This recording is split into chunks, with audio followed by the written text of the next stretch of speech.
This is Eric from Pack Hacker, and today we're taking a look at the Osprey StraightJacket Compression Sack, which I've been testing for just under a year. Let's dive in.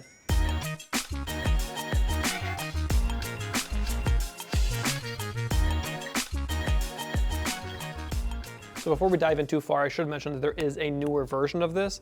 I've been testing this one. I actually bought it for my own personal use about a year ago, and then a new one has come out since then. It's very similar. I believe it uses almost the exact same materials, just a little bit of different branding on the front and maybe some different colorways available. But we have the 8-liter version here, and there is, I believe, 8-liter, 12-liter, 20-liter, and 32-liter.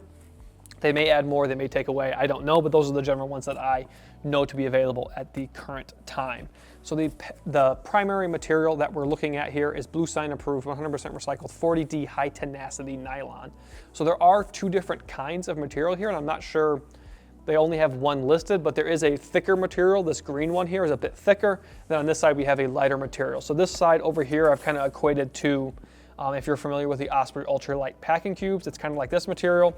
And then this side is more like what you would expect to see in some of the lower wear areas on a Osprey day pack. So a little bit more durable over here, but no issues with durability in this thing at all. I've taken this thing on pretty much every trip I've gone on since I've had it, and I got it again about a year ago.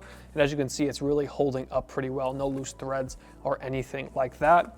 I dig the logo on here. The logo on the new one's pretty much the same. I don't know if the new ones have the numerical thing here, which I do like this because if you have multiple of them, I actually don't, but if you were to have like an 8-liter and a 12-liter, they would look kind of similar when they're empty, so it's nice to have that. And maybe the new one has it somewhere else, but we'll update our review as we see fit.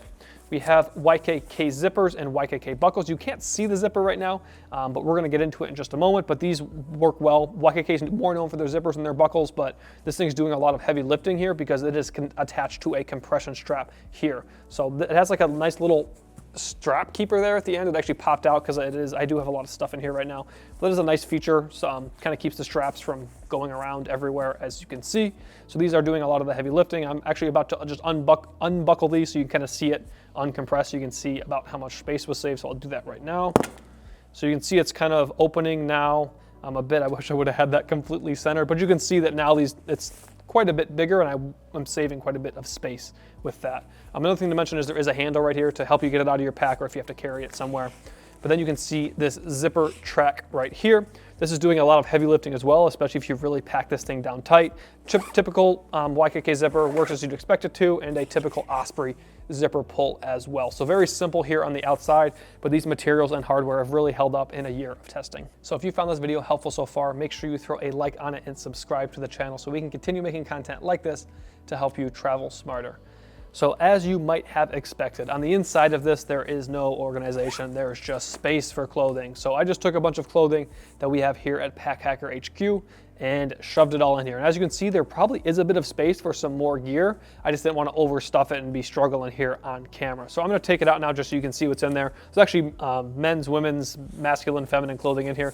Whatever you want to call it, I just kind of shoved a bunch of stuff in here to show you how well it can compress gear. I'm going to try not unfold it too much so I don't have to fold it before I put it back in our bins over there.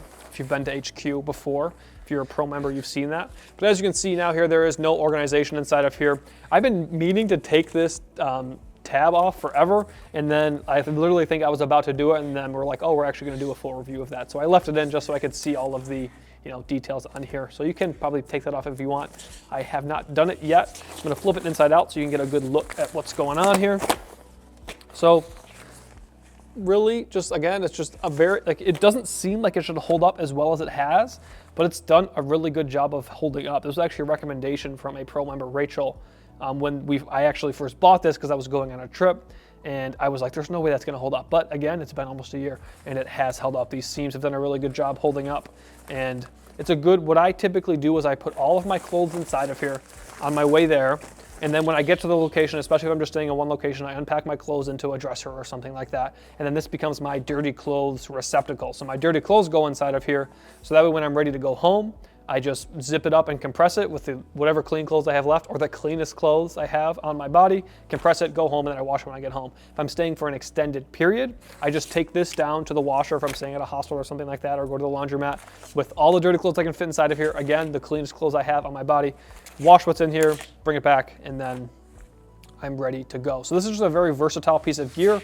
and I just really like using it, and there really isn't much to it. As I said, there's no organization inside of here. It's just a very simple piece of gear that I enjoy using. But you can use it while you're camping. You can throw a sleeping bag in here, different tents and stuff like that. A lot of times when you buy a tent, the stuff sack they give you isn't very intuitive. So this is a good like replacement stuff sack for certain kinds of tents. Obviously it's not gonna work for every tent, and maybe you don't wanna stick your poles in here because it could puncture the sidewall, the more delicate sidewall here. It's a good thing to just keep in your car. You never know when you need to carry something somewhere.